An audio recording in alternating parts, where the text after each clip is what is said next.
Baik, bismillahirrahmanirrahim. Assalamualaikum warahmatullahi wabarakatuh. Innal hamdalillah nahmaduhu wa nasta'inuhu wa nastaghfiruh wa na'udzu billahi min syururi anfusina wa min sayyiati a'malina. May yahdihillahu fala mudhillalah wa may yudlil fala hadiyalah. Asyhadu an la ilaha illallah wahdahu la syarikalah wa asyhadu anna Muhammadan abduhu wa rasuluh. Ya ayyuhalladzina amanu taqullaha haqqa tuqatih wa la tamutunna illa wa antum muslimun.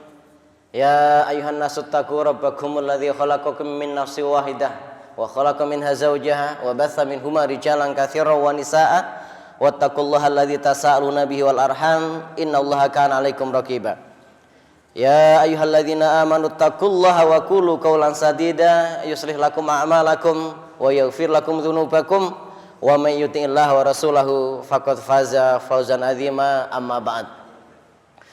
Fa inna asdaqal hadithi kitabullah wa khairul hadyi hadyu Muhammadin sallallahu alaihi wasallam wa syarrul umuri muhdatsatuha wa kullu muhdatsatin bid'ah wa kullu bid'atin dhalalah wa kullu dhalalatin finnar.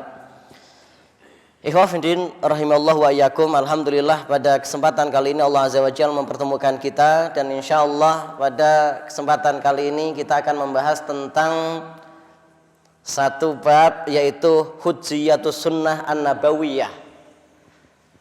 Ya, posisi sunnah hadis-hadis Rasulullah sallallahu alaihi wasallam atau kedudukan sunnah Rasulullah sallallahu alaihi wasallam sebagai landasan dasar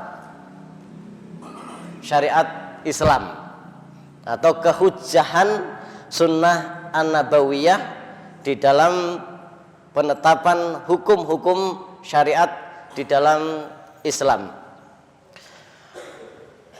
Umat Islam telah sepakat dengan sangat-sangat maklum bahwa sunnah-sunnah Rasulullah sallallahu alaihi wasallam, hadis-hadis Rasulullah sallallahu alaihi wasallam, baik itu berupa perkataan, itu perbuatan ataupun takrir beliau sallallahu alaihi wasallam adalah hujjah, adalah dasar, adalah dalil sebagai salah satu sumber di antara dua sumber yaitu Al-Qur'an dan As-Sunnah di dalam Islam. Hanya mereka orang-orang zindik, orang-orang munafik, orang-orang yang telah kafir dengan apa yang telah diturunkan kepada Rasulullah sallallahu alaihi wasallam yang tidak mengakui kedudukan sunnah sebagai sumber agama Islam dari kalangan ingkarus sunnah. Biasanya sebagaimana modus-modus yang lain, iblis, setan bersama tentaranya, mereka juga menghias istilah mereka di dalam mengingkari sunnah dengan istilah-istilah yang manis. Salah satu contoh yang biasa mereka lontarkan, mereka katakan sebagai Qur'aniyun. Seakan-akan orang awam mereka akan beranggapan bahwa merekalah orang yang berpegang teguh kepada Al-Qur'an. Ya, kitab Allah Subhanahu wa taala. Tetapi yang dimaksud Qur'aniyun di sini adalah mereka yang hanya mau mengakui bahwa dasar di dalam agama Islam cuma satu, yaitu Al-Qur'an, dan mereka mengingkari sunnah Rasulullah SAW sebagai dasar agama Islam. Dan kalau sudah demikian, walaupun namanya bagus indah, seakan mereka adalah para pemegang teguh Al-Qur'an, berarti mereka telah banyak sekali mengingkari dan mengkufuri ayat-ayat Al-Qur'an yang telah menetapkan hadis-hadis Rasulullah SAW sebagai dasar hukum di dalam Islam. Ini harus difahami betul, ya, kata-kata Qur'aniyun, kata-kata ingkarus sunnah, kata-kata orang yang seakan-akan mensucikan diri mereka, berpegang teguh kepada Al-Qur'an tanpa mengambil sumber lain, padahal sumber itu juga telah ditetapkan oleh Al-Qur'an, yaitu sunnah Rasulullah sallallahu alaihi wasallam. Awas, bibir mereka manis tetapi sebenarnya penuh dengan racun. Dan kita sudah sampaikan tadi bahwa sepakat umat Islam sejak diutusnya Rasulullah Shallallahu Alaihi Wasallam hingga akhir dunia, hingga kiamat kelak, mereka yang memiliki predikat muslim dan mukmin sejati, mereka pasti menerima as-sunnah di samping Al-Quran sebagai hujjah di dalam agama Islam. Baik, ikhwah fillah rahimani Allah wa iyyakum. Di dalam Islam ada sumber pokok, yaitu Al-Quran dan As-Sunnah. Dua-duanya berdampingan. Apa yang tidak ada di dalam Al-Quran ada di dalam As-Sunnah. Apa yang ditetapkan oleh Al-Quran atau apa yang ditetapkan oleh As-Sunnah, kedudukannya sama dengan apa yang ditetapkan oleh Al-Quran, baik itu berupa perintah maupun larangan. Tidak ada beda di antara keduanya. Boleh jadi di dalam Al-Quran sifatnya global, kemudian ditafsirkan di dalam hadis. Seseorang yang hanya menerima Al-Quran tanpa menerima hadis, berarti dia telah membuang banyak sekali dari syariat Islam. Kemudian iwafillah rahimani wallayakum, dalil, dasar, alasan yang sangat kuat tentang kedudukan as-sunnah di dalam Al-Quran paling tidak ada 3. Ada dalil dari Al-Quran, ada dalil dari as-sunnah, dan yang ketiga adalah ijma' dari kaum muslimin. Yang pertama, dalil dari Al-Quran. Allah Subhanahu wa taala berfirman, "Fala wa rabbika la yu'minuna hatta yuhaqqimuka fima syajara bainahum, tsumma la yajidu fi anfusihim harajan mimma qadaita wa yusallimu taslima." Fala wa rabbika, demi Allah, demi Rabbmu wahai Muhammad, la yu'minuna, mereka orang-orang yang telah menyatakan diri sebagai orang mukmin, mereka sesungguhnya belum beriman. Sampai kapan? Hatta yuhaqqimuka fima syajara bainahum, sampai mereka menjadikan engkau sebagai hakim. Berarti perkataan Rasulullah sallallahu alaihi wasallam, af'al, perbuatan Rasulullah sallallahu alaihi wasallam maupun takrir Rasulullah sallallahu alaihi wasallam, ini mereka jadikan sebagai hakim, sebagai landasan untuk memutuskan suatu hukum tentang apa-apa yang mereka perselisihkan atau apa yang menjadi kewajiban serta apa yang harus mereka tinggalkan. Tsumma la yajidu fi anfusihim haraja, termasuk di dalamnya mereka pun tidak ada rasa berat hati, tidak ada rasa menyesal, tidak ada rasa berat, ya, benci dengan apa yang telah disampaikan oleh Rasulullah Shallallahu Alaihi Wasallam di dalam jiwa-jiwa mereka. Mimma qadaita wa yusallimu taslima, dari apa-apa yang telah engkau putuskan, dan mereka menyerahkan diri mereka dengan penyerahan yang total kepada semua apa yang diputuskan oleh Rasulullah Shallallahu Alaihi Wasallam. Kita lihat wajhud dilalah atau titik tekan dari ayat Allah Subhanahu wa taala di dalam merekomendasikan keberadaan hadis sebagai hukum di dalam Islam, yaitu aqsamallahu taala binafsihi asyarifah. Allah Subhanahu wa taala telah bersumpah atas namanya, atas dirinya yang mulia, ala nafyil iman anil ibadi, ketiadaan iman atas orang-orang yang telah menyatakan diri beriman kepada Allah Subhanahu wa taala, hatta yuhakimu Rasulahu sallallahu alaihi wasallam, sampai mereka menjadikan Rasulullah sallallahu alaihi wasallam sebagai hakim fi kulli nazain bainahum, di setiap apa yang mereka perselisihan, yang mereka perselisihkan, wa yantafi an sudurihim al haraj wadzik an qada'ihi wa hukmihi wa yusallimu taslima, dan ketiadaan rasa tidak terima, rasa sempit ketika menerima keputusan Rasulullah Shallallahu Alaihi Wasallam. Jadi syarat dari iman adalah menerima apa yang datang dari Rasulullah Sallallahu Alaihi Wasallam, baik itu perintah maupun larangan, dengan kepasrahan secara total, dengan penerimaan secara total. Ibnu Katsir rahimahullah beliau mengatakan bahwa Allah Subhanahu wa taala telah bersumpah atas dirinya sendiri yang maha mulia, yang suci, bahwa seseorang tidak dikatakan beriman sampai mereka menjadikan Rasulullah Shallallahu Alaihi Wasallam sebagai hakim fi jami'il umur, atas semua masalah, atas semua perkara. Fama hakama bi fahuwal haq alladzi yajibul inqiyad lahu batinan wa zahiran. Kalau memang Rasulullah Shallallahu Alaihi Wasallam itu sudah memutuskan sesuatu, maka dia akan menerima baik secara lahir maupun batin. Ini sebagaimana yang Allah Subhanahu wa taala firmankan, "Tsumma yajidu fi anfusihim harajam mimma qadaita wa yusallimu taslima." Mereka menerima dengan penerimaan yang total, tanpa ada rasa sedikit pun berat, tanpa ada rasa sedikit pun benci, tanpa ada rasa sedikit pun menyempitkan dada di dalam hati-hati mereka.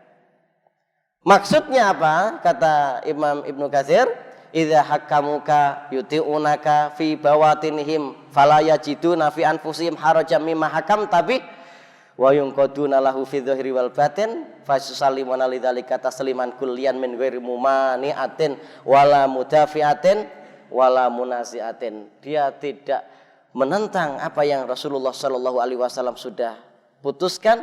Dia tidak menolak apa yang Rasulullah Shallallahu Alaihi Wasallam putuskan, dan mereka pun tidak mempertentangkan antara Al-Quran dan As-Sunnah. Ya, kalau memang Rasulullah Shallallahu Alaihi Wasallam sudah memutuskan sesuatu, mereka tidak katakan, saya tidak temukan di dalam Al-Quran bahwa Allah Subhanahu Wa Taala memerintahkan ini. Saya tidak menemukan di dalam Al-Quran bahwa Rasulullah Shallallahu Alaihi Wasallam melarang begini. Ketika Rasulullah Shallallahu Alaihi Wasallam sudah putuskan, mereka akan katakan sami'na wa ata'na. Pasrah, bongkoan, pasrah secara total. Itu salah satu dari ciri-ciri orang yang beriman. Yang kedua, Allah Subhanahu wa taala berfirman, ya ayyuhalladzina amanu atiullaha wa atiur rasula wa ulil amri minkum. Fa in tanaza'tum fi syai'in farudduhu ilallahi war rasuli in kuntum tu'minuna billahi wal yaumil akhir dzalika khairun wa ahsanu ta'wila. Hai orang-orang yang beriman, atiullaha, taatilah Allah, wa atiur rasulah, dan taati pula Rasul sallallahu alaihi wasallam, wa ulil amri minkum, dan ulil amri di antara kalian. Fa in tanaza'tum fi syai'in, kalau terjadi perselisihan di antara kalian, farudduhu ilallahi war rasul. Pertentangan masalah agama, pertentangan masalah hukum-hukum syariat Islam, maka kembalinya kepada Allah dan Rasulnya. Wa ulil amri tidak berlaku di sini.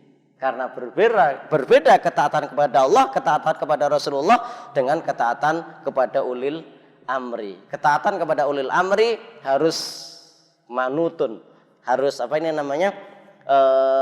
selaras dengan ketaatan kepada Allah dan Rasulnya. Ini bedanya. Jangan samakan ulil amri dengan Allah dan Rasulnya.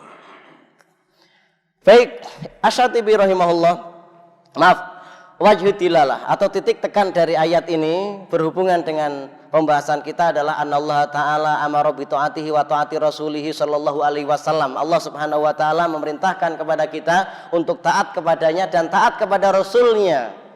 Wa adal fi'la i'laman bi anna ta'ati Rasulullah sallallahu alaihi wasallam istiqlalan, dan Allah Subhanahu wa taala memaklumkan, mengumumkan kepada kita, menegaskan kepada kita bahwa ketaatan kepada Rasulullah Shallallahu Alaihi Wasallam yang ada di dalam as-sunnah, di dalam hadis-hadisnya, baik itu hadis qudsi ataupun hadis murni, ini memiliki hukum yang mustakil, yang mandiri, ya, di samping adanya hukum hukum yang ada di dalam Al-Quran.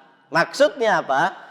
Ketika Rasulullah SAW sudah memerintahkan sesuatu, ketika Rasulullah SAW sudah melarang sesuatu, maka tidak perlu harus dicari-cari di dalam Al-Quran ada atau tidaknya perintah atau larangan tersebut.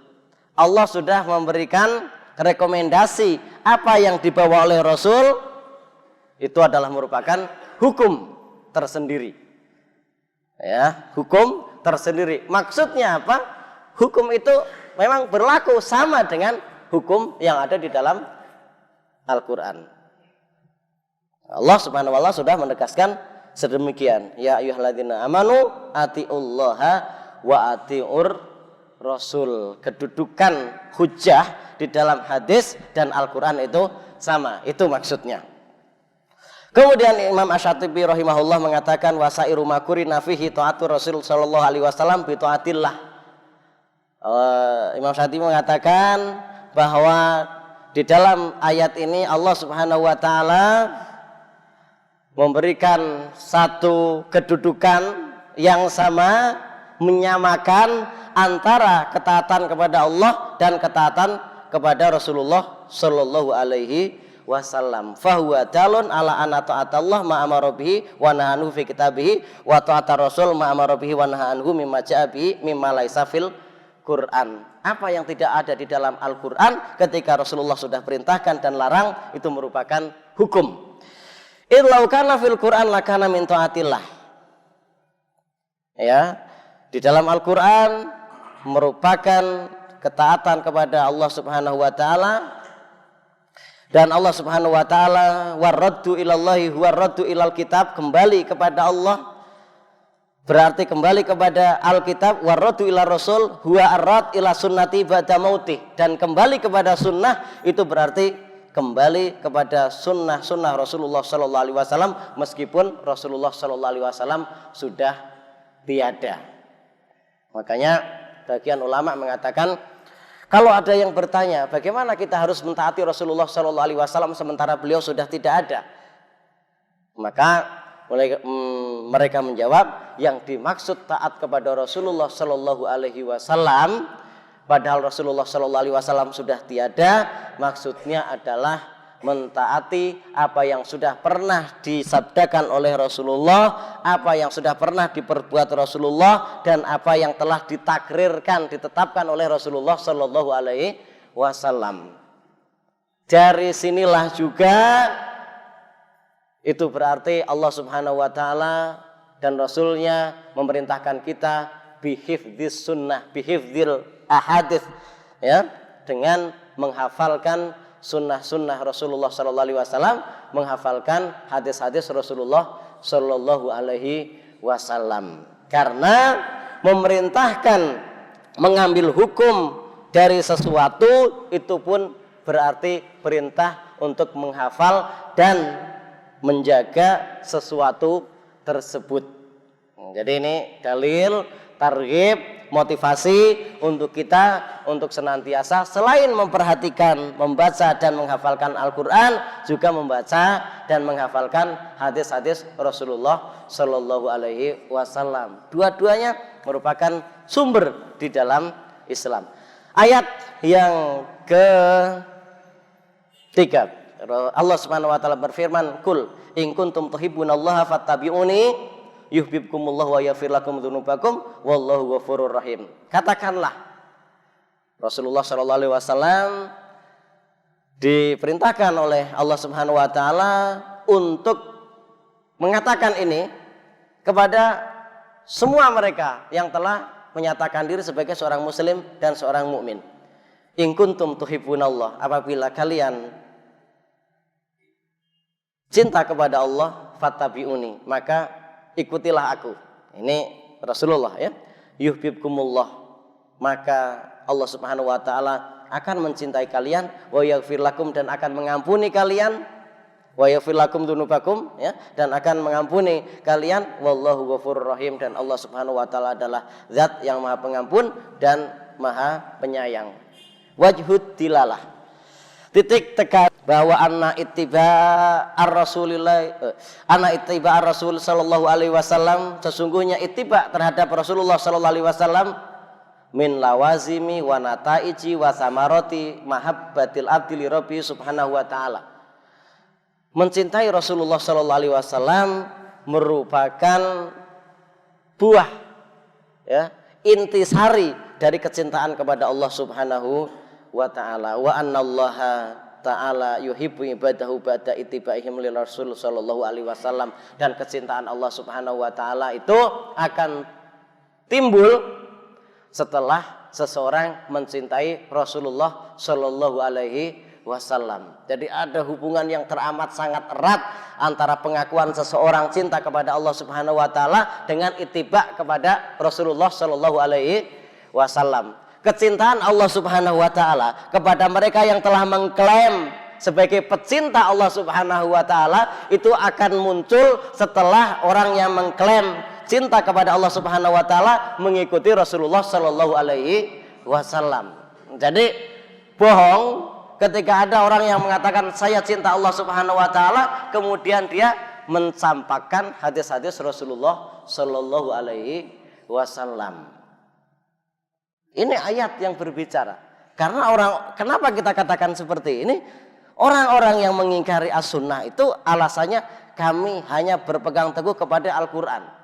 Nah sekarang Al-Quran berbicara seperti ini. Apa Anda juga akan mengingkari ayat ketika tidak sesuai dengan selera Anda? Di sini, ya. Kalau kita mengingkari hadis-hadis Rasulullah, sementara Al-Quran sendiri menetapkan hadis Rasulullah SAW sebagai hukum Islam, bagaimana ini? Ini memang mereka melakukan itu semuanya semata-mata bukan karena kecintaan mereka dan berpegang teguhnya mereka kepada Al-Quran, tetapi karena adanya zandakoh, kezindikan, adanya marad, adanya penyakit di dalam diri mereka dan kemunafikan yang ada dalam diri mereka, serta mereka tidak ada niat selain menghancurkan dan memusuhi Islam. Kemudian filah rahimallahu wa iyyakum,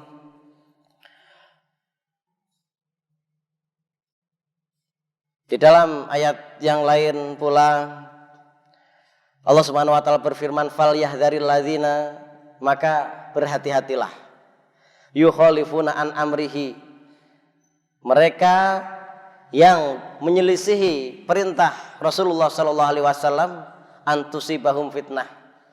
Hati-hati, ya, kalian akan mendapatkan fitnah, mendapatkan ujian, bahkan akan mendapatkan azab, au yusibahum azabun alim.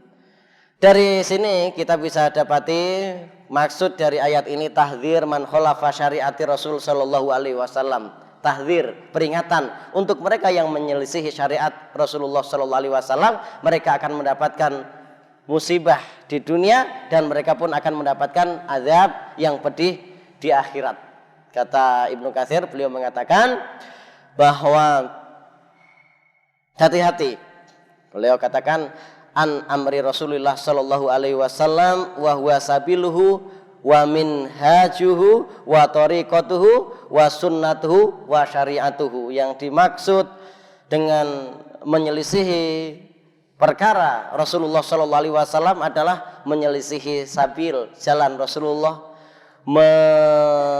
menyelisihi manhaj Rasulullah, menyelisihi thariqah Rasulullah, menyelisihi sunnah Rasulullah, menyelisihi syariat Rasulullah sallallahu alaihi wasallam. Dikhawatirkan mereka akan mendapatkan musibah. Musibah apa? Musibah fi qulubihim, di dalam hati mereka akan ada yang namanya min kufrin au nifakin au bid'atin. Mereka yang menyelisih Rasulullah sallallahu alaihi wasallam, mereka akan mendapatkan musibah yang teramat sangat besar di hati mereka, kemunafikan, kekufuran dan kebid'ahan. Menyelisih di dalam masalah-masalah akidah akan timbul, pasti akan terjadi kekafiran dalam diri mereka. Kemudian menyelisih dalam syariat amalan-amalan ibadah, pasti mereka akan terjatuh ke dalam kebid'ahan. Itu sudah pasti. Dan lebih au yusibahum adzabun alim. Dan boleh jadi dikhawatirkan sekali mereka yang menyelisih Rasulullah sallallahu alaihi wasallam dan tidak segera bertaubat, mereka akan mendapatkan musibah yang pedih di dunia, fid dunya biqatlin au haddin au habasin au nahwi dzalik. Mungkin dengan dibunuh. Ini kalau syariat Islam tegak, daulah Islamiyah tegak, maka orang yang menyelisih Rasulullah sallallahu alaihi wasallam bisa biqatlin, dibunuh. Kafir, murtad, begitu kan? Zindik. Kemudian auhatin atau dihad, dilarang melakukan minum-minuman keras, mengkonsumsi narkoba, nekat 80 kali gebukan atau pukulan, auhatin, au habasin, atau dalam lafadz lain au habsin, atau akan dipenjara. Kalau memang pidananya adalah pidana ringan, pidana kurungan, au nahwi dzalik, atau yang lain sebagainya. Dan di akhirat tentunya akan lebih pedih lagi, yaitu akan merasakan kepedihan azab Allah Subhanahu wa taala yang teramat sangat alim, sangat pedih. Kemudian wafillah rahimani Allah yakum, ayat berikutnya yaitu ayat yang kelima, Allah Subhanahu wa taala berfirman, wa ma atakumur rasulu fakhudhuhu wa manhakum anhu fantahu.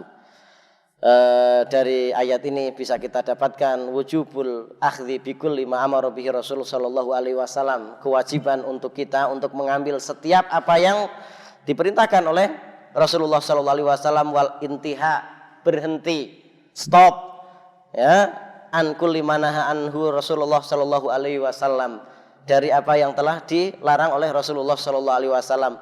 Sawaun ja'a dzalika fil Qur'an au lam ya'ti fihi, sama saja apakah perintah dan larangan itu ada di dalam Al-Qur'an ataupun tidak.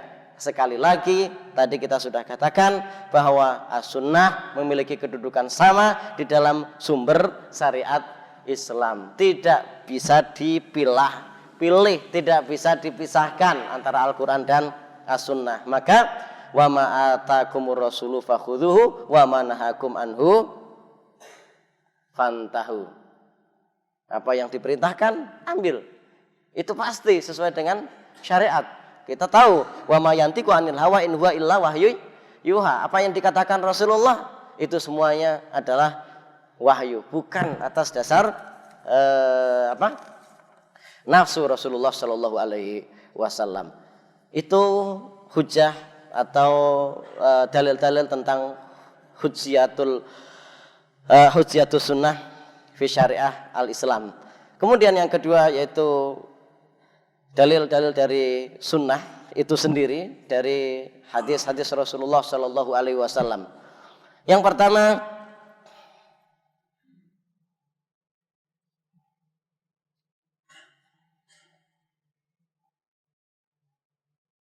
dari Anil Miqdam ibni Ma'di Karib radhiyallahu anhu an Rasulillah sallallahu alaihi wasallam, ala inni utitul kitab wa mithlahu ma'ah. Rasulullah sallallahu alaihi wasallam bersabda,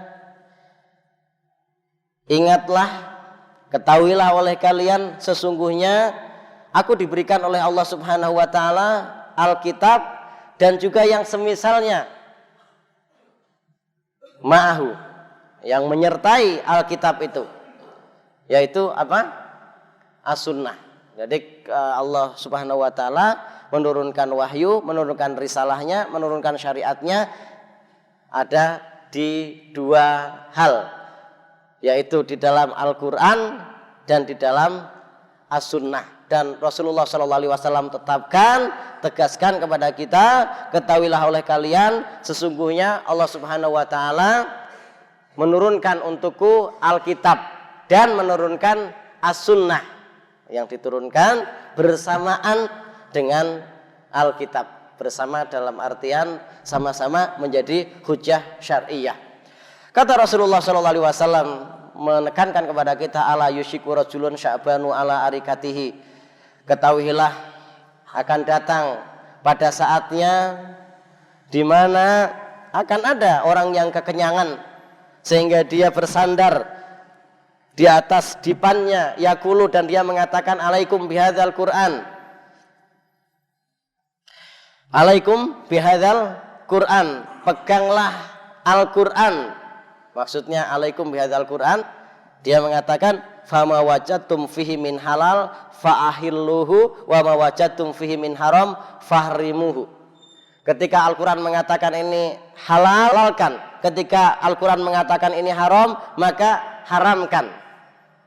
Rasulullah SAW memperingatkan kepada kita akan tiba saatnya suatu masa ada orang yang bersandar di arikahnya, di mana?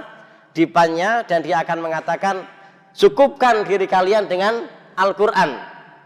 Kalau Al-Quran mengatakan halal, yaitu hukum halal. Kalau Al-Quran mengatakan ini haram, berarti itu hukum haram. Jangan pakai yang lainnya, jangan pakai al-hadis maksudnya.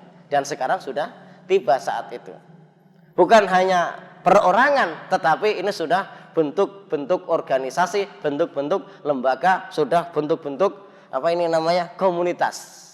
Yang kita sebutkan tadi secara umum komunitasnya adalah ingkarus sunnah, tapi kemudian wujud dari lembaga, yayasan ataupun perkumpulannya macam-macam.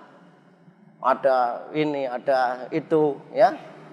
Ada yang terdiri dari singkatannya 4 huruf, ada yang 3 huruf, ada yang 1 huruf, itu nanti dicari, ya.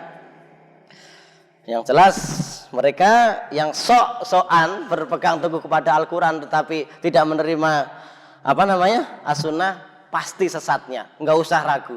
Sesat, kira-kira sesat nggak Ustaz? Udah nggak usah tanya, itu pasti sesatnya, ya, karena dia mengingkari as-sunnah.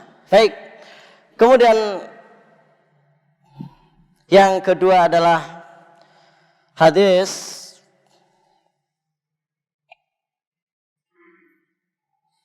dalam satu riwayat, wa inna ma harrama Rasulullah sallallahu alaihi wasallam kama haramallah. Jadi anna ma harrama Rasulullah fi sunnah huwa fi tasyri' kama haramallahu taala fil Quran. Apa yang diharamkan oleh Rasulullah sallallahu alaihi wasallam di dalam syariat Islam itu sama persis dengan apa yang diharamkan oleh Al-Quran. Jadi sekali lagi nggak usah ragu, ketika sudah Rasulullah larang, pasti Allah juga melarangnya. Kemudian hadis berikut adalah Rasulullah SAW bersabda memperingatkan kita, la ulfiyan ahadukum mutakian ala arikatihi. Jangan sampai aku dapati di antara umatku nanti, maksudnya jangan sampai di antara umatku nanti ini Rasulullah SAW tidak tidak mengingkari takdir, tidak, bahwa ketentuan Allah akan ada orang-orang yang mengingkari sunnah-sunnahnya, tetapi maksud Rasulullah SAW, kalaupun itu ada, jangan sampai kalian ikut-ikutan, jangan menjadi pelopor, ya, jangan menjadi bagian dari orang-orang yang seperti ini. Ala ulfiyan ahadukum, maaf, la ulfiyanna ahadakum mutakian ala arikati, jangan sampai aku dapatkan di antara kalian ya'tihil amru min amri, telah datang perkara dariku, baik perintah maupun larangan, mimma amartu bihi au nahaitu anhu, fayaqulu la nadri ma wajadna fi kitabillahi ittaba'nahu.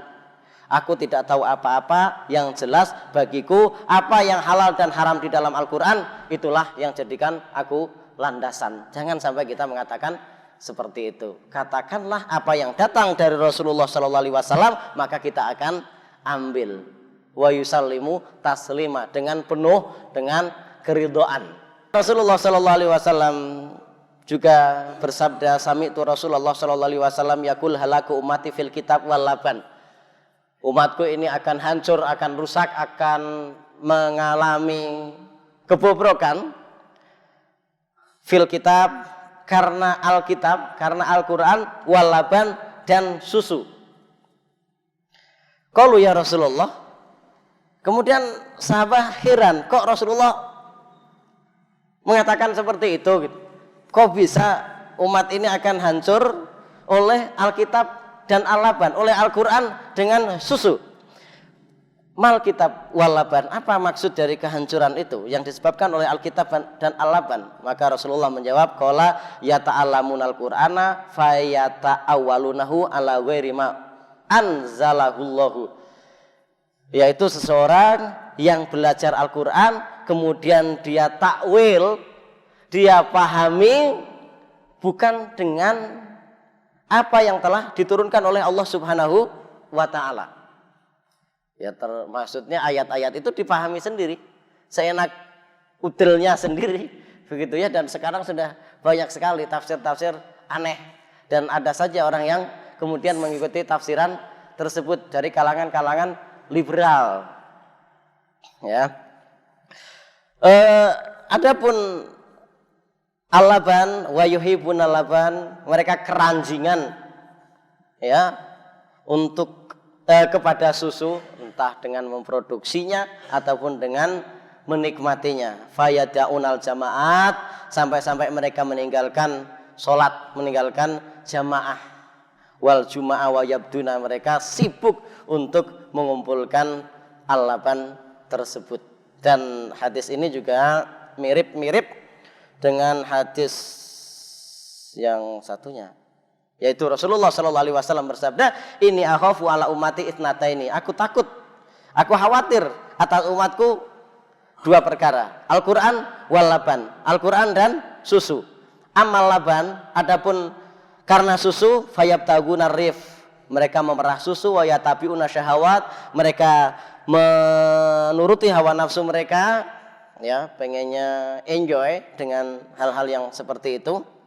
Wa yatrukuna sholawat, mereka meninggalkan sholat saking asyiknya beternak kemudian memanen susunya. Ini juga mirip-mirip dengan hadis di mana umat Islam ini akan hancur, dalam artian akan menjadi rebutan musuhnya ketika mereka terlalu sibuk di dalam masalah perdagangan dan pertanian. Yang inti semua itu adalah ketika mereka hubud dunia, termasuk ini.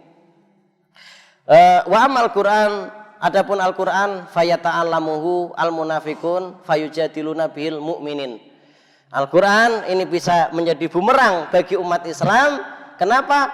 Fayata'allamuhul munafikun, orang-orang munafik giat sibuk mempelajari Al-Quran. Dalam rangka apa? Fayujadiluna bihil mu'minin, mereka menjidal orang-orang yang mukmin. Kita bisa lihat ya di tayangan-tayangan televisi, khususnya di perdebatan ataupun di diskusi tertentu. Masya Allah, kelihatannya mereka lihai, bacaannya fasih, ayat ini ayat itu, walaupun sebenarnya taunya sih segitu-gitunya ya, karena mereka mencari ayat-ayat yang syubhat, bukan yang muhkam. Kemudian dia olah sedemikian rupa dengan pemikiran sesatnya, dijadikan sebagai racun yang disebarkan kepada kaum mukminin. Itu kita sudah banyak lihat. Sebagai contoh, orang-orang liberal yang melarang umat Islam untuk beramar ma'ruf nahi mungkar, menyatakan yang hak adalah hak, yang batil adalah batil, dengan satu ayat Al-Quran, yaitu dan sesungguhnya Allah lah yang mengetahui siapa di antara mereka yang disesatkan dari jalannya. Allah yang tahu, kita nggak tahu kalau orang itu sesat apa tidak. Al-Quran mengatakan dan Allah lah yang tahu siapa di antara hambanya yang ditakdirkan sesat. Nah, ini padahal banyak ayat-ayat Al-Quran yang menunjukkan kepada kita secara gamblang yang kayak begini ini sesat, yang kayak begitu itu sesat. Ketika kita mengatakan orang itu sesat, mereka memprotek dengan ayat yang di sedemikian rupa. Akan menjadi bumerang ketika orang-orang munafik dibiarkan mempelajari Al-Quran, kemudian dia jadikan itu sebagai bahan jidal untuk mendebat kaum mukminin. Dan ini pun sudah terjadi. Untuk itu wafillah rahimani Allah yakum, kewajiban kita saat ini adalah bagaimana kita secara terorganisir, ya, secara masif, secara sistematis dan terstruktur untuk senantiasa melakukan pembelajaran seserius mungkin, melakukan amal semaksimal mungkin, dan melakukan dakwah secara TSM tadi secara kontinu. Mudah-mudahan orang-orang sesat seperti ini bisa dilibas oleh al-haq. Ya, kita tahu bahwa batil pasti akan lenyap ketika al-haq datang. Tapi datangnya jangan sendiri-sendiri, banyakkan. Kalau hak datangnya sendiri ya dilibas oleh yang batil. Nah, ini satu lagi bahwa selain Al-Quran dan As-Sunnah, ijma umat semenjak Rasulullah SAW diutus sampai hari kiamat, mereka sepakat bahwa As-Sunnah merupakan satu di antara dua sumber utama di dalam katakan satu saja perkataan ulama, yaitu Al-Imam Asy-Syafi'i rahimahullah, beliau mengatakan yakul, untuk itulah ajma'al muslimun, kaum muslimin ijma, sepakat, tidak ada bantahan, sepakat tanpa bantahan maksudnya, ala man istabanat lahu sunnatu Rasulillah sallallahu alaihi wasallam lam yakun lahu ayyadaha liqauli ahadin minan nas. Ketika sudah jelas ada sunnah Rasulullah sallallahu alaihi wasallam dihadirkan, maka tidak boleh ditinggalkan dengan qaul seorang pun yang ada di dunia ini. Maka sudah masyhur bagi kita salah satu perkataan yang dinisbatkan kepada Imam Asy-Syafi'i rahimahullah, yaitu perkataan idza shahal hadits fahuwa madhhabi. Dan ini pun menjadi pegangan oleh para ulama yang lain. Semua ulama mereka mengatakan bahwa idza shahal hadits fahuwa madhhabi. Ketika ada hadis itu sahih, hadis sahih berarti yang mutawatir maupun yang ahad. Kenapa Pak Ustadz kalau ada mutawatir ada yang ahad? Ini hanya menunjukkan derajat periwayatan hadis, bukan derajat penerimaan hadis. Jadi jangan sampai nanti kalau yang mutawatir diterima, yang ahad tidak diterima. Ini bisa-bisa termasuk ingkarus sunnah kalau ada yang berpemikiran seperti itu. Ya, paling tidak ingkar sebagian sunnah, ingkaru ba'dis sunnah, ya, itu juga hati-hati. Jangan sampai ada kelompok yang ketiga ini, kalau tadi pure mereka secara global menolak sunnah, kemudian ada kelompok yang ketiga adalah menerima dan menolak sebagian sunnah. Yang mutawatir diterima, yang ahad tidak diterima. Semuanya idza shahal hadits fahuwa madhhab, itu perkataan masyhur di kalangan para ulama yang sudah tidak perlu diragukan, pasti mu'tamad, dan mereka adalah ulama-ulama mu'tabar. Demikian iwafillah rahimani qalyakum. Kalau pengen lebih jelas, lebih lengkap, lebih panjang, ya kita harus adakan daurah, nggak bisa setingkat ini. Demikian wassalamualaikum warahmatullahi Muhammadin wa alihi Muhammad. Yang singkat ini mudah-mudahan bermanfaat. Assalamualaikum warahmatullahi wabarakatuh.